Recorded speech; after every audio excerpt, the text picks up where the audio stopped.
If making catfish pepper soup has been a struggle to you, then I'm here to let you know that this video is here to answer everything you need to know. This is a 2-in-1 video that compromises of how to wash your catfish without having slime on it, then on how to prepare a perfect catfish pepper soup. Let's get right into the video. You can use hot water or you can use cold water. If you're using hot water, you should not allow it to stay for too long. And if you're using cold water, you can add salt into your fish. Then to take away that slimy texture completely away from the catfish, you're going to use lime. You're going to use your lime to scrub the front and the back of the fish properly. And trust me, the lime is actually going to be far away from the fish. If you can't get lime, you can use lemon. I use lemon in this video. This process takes roughly 10 to 15 minutes for you to do. This is how it should look like once you are done. You can see that there is no slime on the fish. My lovers, if you've watched up to this point, then I really appreciate you, and I would like you to help me to like, comment and subscribe to this channel. That's the only way you can motivate me. So now let's get right into making the pepper soup. That's the major thing for this video. So first of all, you want to roast your calabash nutmeg. The reason for roasting this calabash nutmeg is to make sure that when you want to crack it, it will be able to crack perfectly well, depending on what you are using. But I roasted it for 15 minutes because I'm using hot plate. If you are using gas, then you are good to go within 5 minutes. If you have any question, then you can say it in the comment section. Another ingredient to elevate the taste of this pepper soup is to use alligator pepper. So I'm trying to remove the alligator pepper from its shell. Notice too, don't use too much alligator pepper, just use few depending on the quantity you don't want to use. Then you break your calabash nutmeg. You can see it's because I roasted it, that's why it's easy for me to break it without it scattering. If you can't find this calabash nutmeg, then you can just go for pepper soup spices that has already been blended. But me, I want to make a natural pepper soup. The next thing you want to do is, in a clean pot, you add water. The amount of water you are going to use depends on the amount of catfish you are using.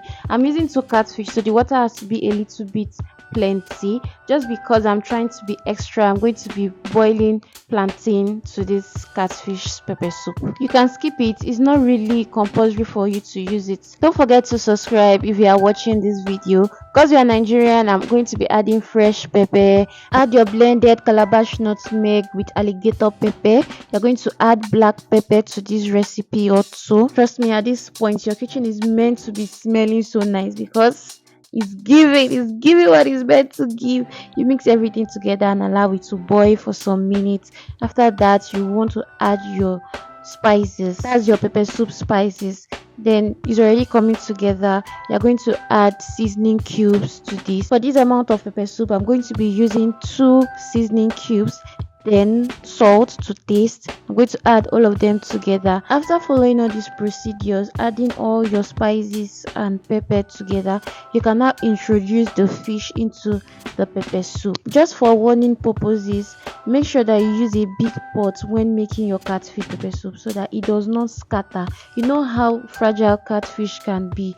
Once you've added all your catfish, you just want to stir it little by little to avoid it scattering. If you have any question, then I'm in the comment section waiting for you to answer you. And if you've been watching up to this extent, please don't forget to subscribe. This is the only thing you can do to support me. Subscribe, like and comment. Thank you. Once you're done adding the fish, you want to allow it to boil for at least 30 minutes. Make sure you cover your pot while this is boiling, and voila, look at this goodness. It's giving what it's meant to give. But we are not done. You want to add your scent leaf into the pepper soup. Make sure you don't use much. This is the reason why I said make sure you use big pot, because if I didn't use a big pot, my fish would have scattered, and you don't want that for your own pepper soup, whereby you have a pepper soup filled with fish and you can't even see a particular fish to eat. You're just seeing bones everywhere. So make sure you use a very big pot. Trust me, the whole kitchen was smelling so nice. Trust me, if you follow this recipe just like the way I did it, then you are well on your way to greatness. After putting your scent leaf, just know that your catfish is already ready for you to devour. And look at this goodness, it's giving what it's meant to give, and it's time to serve and eat.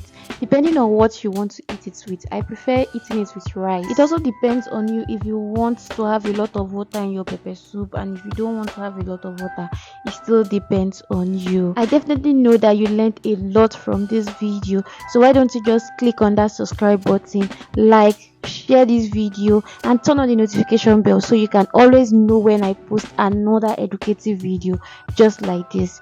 Bon appetit, Your Majesty. Au revoir.